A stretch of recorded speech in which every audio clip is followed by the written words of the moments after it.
తెలంగాణపై మాజీ సీఎస్ సోమేష్ కుమార్ ముద్ర ఉంది. ఎస్, ఎవరు కాదన్నా అవునన్నా ఇదే నిజం. అయితే సంస్కరణలు తీసుకొచ్చి ప్రభుత్వ ఆదాయం పెంచి ప్రజల అవసరాలు మరింత ఈజీ చేయడంలో కాదు, మొత్తం విమర్శలు వివాదాలమయంగా సోమేష్ టర్మ్ నడిచింది. సీఎస్ పదవీ కాలానికి ముందే వీఆర్ఎస్ ఇచ్చుకోవాల్సిన పరిస్థితి వస్తే మాజీ సీఎం కేసీఆర్ చీఫ్ అడ్వైజర్గా కేబినెట్ ర్యాంక్ ఇచ్చి నియమించుకున్నారు. మరి అదే అసలు మ్యాటర్. అందులోనే అసలు స్టోరీలన్నీ ఉన్నాయి. సోమేష్ కుమార్ ట్రాక్ రికార్డ్ ఎలా సాగిందో చూస్తే దిమ్మ తిరిగి మైండ్ బ్లాంక్ అవ్వాల్సిందే.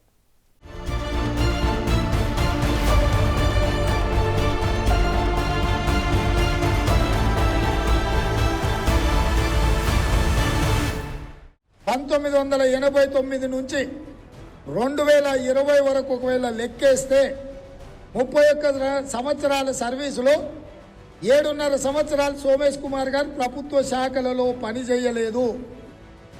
ఆ విధంగా ఆయన సీనియారిటీని లెక్కేస్తే అతను ప్రిన్సిపల్ సెక్రటరీ క్యాడర్కు మాత్రమే అర్హత ఉన్నది. చీఫ్ సెక్రటరీ పదవికి అతనికి అర్హత లేదు.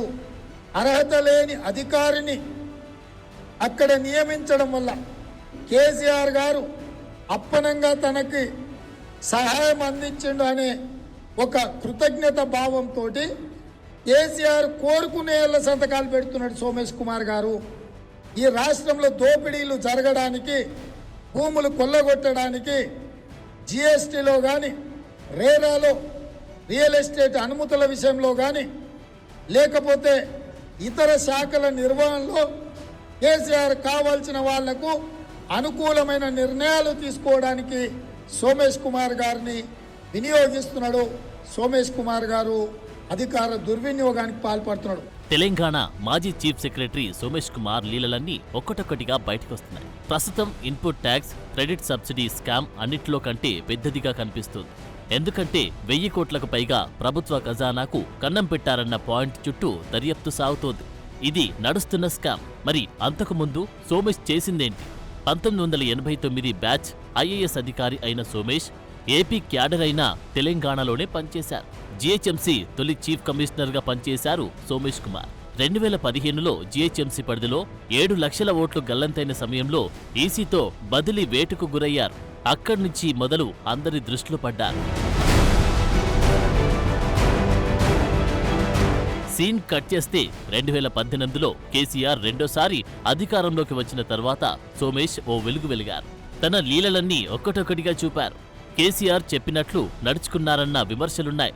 2020 జనవరి 1 నుంచి 2023 జనవరి వరకు తెలంగాణ చీఫ్ సెక్రటరీగా సోమేష్ కుమార్ పనిచేశారు. ధరణి సృష్టికర్తగా పేరు తెచ్చుకున్నారు. వ్యవసాయేతర భూములకు ధరణి కరెక్ట్ అని కొత్త కోణాన్ని తెరపైకి తెచ్చారు. ఈ వ్యవస్థ వచ్చింది మొదలు తక్కువ సమయంలోనే రిజిస్ట్రేషన్లు అవుతున్నట్లు, సాఫ్ట్వేర్ చాలా సులభమైందన్నట్లుగా చాలా ప్రచారాలు చేసుకున్నారు. సీన్ కట్ చేస్తే అసలు రిజిస్ట్రేషన్లు ఎన్ని రకాలో తెలియకుండా ధరణి తీసుకొచ్చారు. సమస్యలు తెరపైకి రావడంతో ఒక్కో మాడ్యూల్ చేరుస్తూ వచ్చారు. అది సంగతి. ఇక వ్యవసాయేతర రిజిస్ట్రేషన్ల సమయంలో తీవ్రస్థాయి విమర్శలు రావడంతో వెనక్కు తగ్గారు. బాండ్ పేపర్ లేకుండా లీక్ డాక్యుమెంట్ల సంగతి పక్కన పెట్టి ఏవేవో మాయాజాలం చేద్దామనుకున్నారు. కానీ తీవ్రస్థాయిలో విమర్శలు రావడంతో వెనక్కు తగ్గారు. అయితే ధరణి ద్వారా జరుగుతున్న వ్యవసాయ భూముల రిజిస్ట్రేషన్ల వ్యవహారం ఇప్పటికీ చాలా మంది రైతులకు పెను సమస్యగానే ఉండిపోయింది. ధరణి విషయంలో ఎవరికి సలహా ఇచ్చారో తెలియదు గాని సోమేష్ కుమార్ చక్రం తిప్పారన్న విమర్శలైతే అప్పట్లో వచ్చాయి. మరో విషయం, సీఎస్గా సోమేష్ కుమార్ పనిచేసినప్పుడు 290కి పైగా కోర్టు ధిక్కరణ కేసులు ఎదుర్కొన్నారు.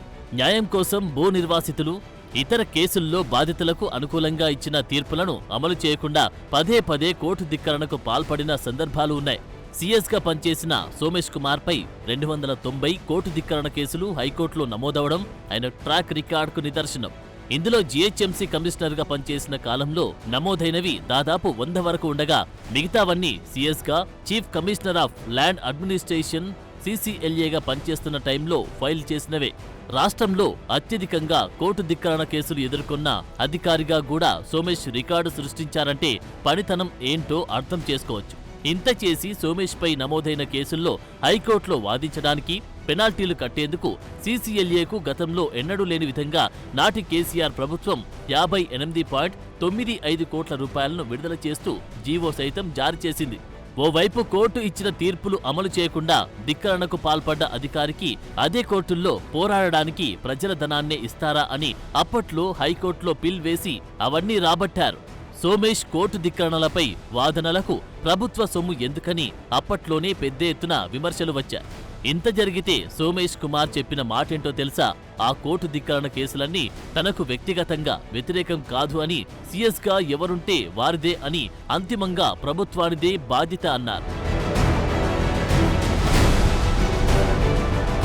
సోమేష్ కుమార్ లీలల గురించి చాలా విషయాలు తెరపైకి వచ్చాయి. 2018 రంగారెడ్డి జిల్లా యాచారం కొత్తపల్లిలో 25 ఎకరాల భూమిని సోమేష్ కుమార్ కుటుంబం కొనుగోలు చేసింది. ఆ భూముల వ్యవహారం కూడా ఇటీవలే హాట్ టాపిక్ అయింది. అక్కడ ఫార్మాసిటీ వస్తుందని తెలిసే ముందస్తుగా కొన్నారన్న వాదనలు వినిపించాయి. అంతేకాదు ఎకరా 3 కోట్ల విలువ చేసే చోట ఏకంగా 25 ఎకరాలు ఎలా కొన్నారన్న ప్రశ్నలు తెరపైకి వచ్చాయి. స్టాంప్స్ అండ్ రిజిస్ట్రేషన్ శాఖలో కొనుగోలు ఆధారాలు కనిపించలేదన్న విషయం కూడా తెరపైకి వచ్చింది. ఈ భూములు కొన్న విషయం మాజీ చీఫ్ సెక్రటరీ సోమేష్ కుమార్ ఢిల్లీలోని డీఓపీటీలో వివరాలు ఇవ్వలేదని, ఢిల్లీలో ఉన్న డీఓపీటీలో ఎలాంటి పర్మిషన్స్ లేకుండా భూములు కొనడం తప్పు అని అప్పట్లో కాంగ్రెస్ నేతలు ఫైర్ అయ్యారు. అయితే ప్రశాసన్ నగర్లో ఇంటిని అమ్మి ప్రభుత్వ అనుమతితోనే భూమి కొన్నామని సోమేష్ క్లారిఫికేషన్ ఇచ్చుకున్నారు. కానీ అదంతా ఓ గందరగోళం, మిస్టరీలకే మిస్టరీ సబ్జెక్టుగా మిగిలిపోయింది.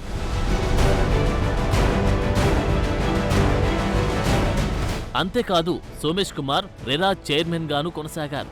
అదే రెరా డైరెక్టర్ గా పనిచేసిన బాలకృష్ణ సంపాదన కళ్ళు బైర్లు కమ్మేలా చేశారు. ఏసీబీకి చిక్కి కటకటాల పాలయ్యారు కూడా.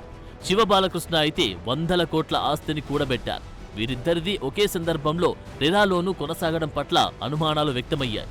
దాల్ మే కుచ్ కాలా హై అన్నట్లు ఏదో డార్క్ సీక్రెట్స్ ఉండే ఉంటాయన్న డౌట్లు కూడా అప్పట్లో తెరపైకి వచ్చాయి.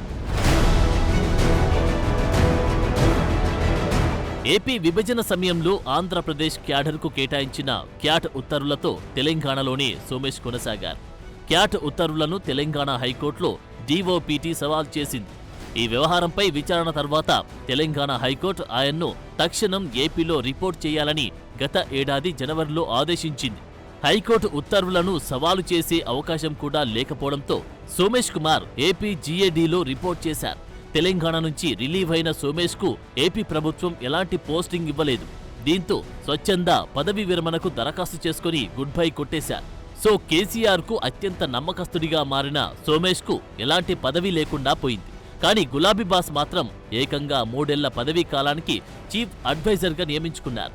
ఈ నియామకం 2023 మే 9న జరిగింది. క్యాబినెట్ హోదా ఆటోమేటిక్ గా సోమేష్ కు వచ్చేసింది. అది మ్యాటర్. సోమేష్ కుమార్ కేసీఆర్ కు నమ్మకమైన అధికారిగా ఉన్నారన్నది చాలా విషయాలు చూస్తే అర్థమయ్యేదే అంటున్నారు కాంగ్రెస్ నేతలు. ఆయన స్వస్థలం బీహార్. సోమేష్ కుమార్ కి బీహార్ రాజకీయాలపై పట్టు ఉంది. ప్రశాంత్ కిషోర్తో మాట్లాడే చనువు ఉందన్న ప్రచారం జరిగింది. సర్వేల ఇన్పుట్స్ ఎప్పటికప్పుడు కేసీఆర్ కి చేరవేస్తుంటారన్న టాక్ కూడా నడిచింది. ఒక దశలో టీఆర్ఎస్ బీఆర్ఎస్ గా మారిన తర్వాత బీహార్లో బీఆర్ఎస్ ను విస్తరించే ప్లాన్లో భాగంగా సోమేష్ కుమార్ ఆ పార్టీలో చేరుతారని అంతా అనుకున్నారు. కానీ ఏం జరిగిందో ఏమో గాని జస్ట్ మిస్ అయింది. చీఫ్ అడ్వైజర్ పోస్ట్ వచ్చింది. తెలంగాణలో ప్రభుత్వం మారడంతో పార్టీ పదవి పోయింది.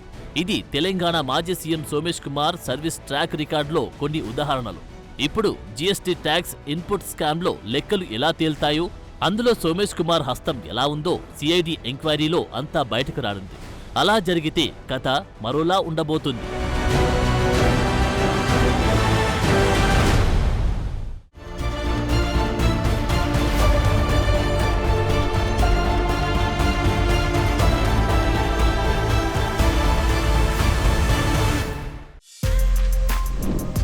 For more videos like this, subscribe Big TV channel.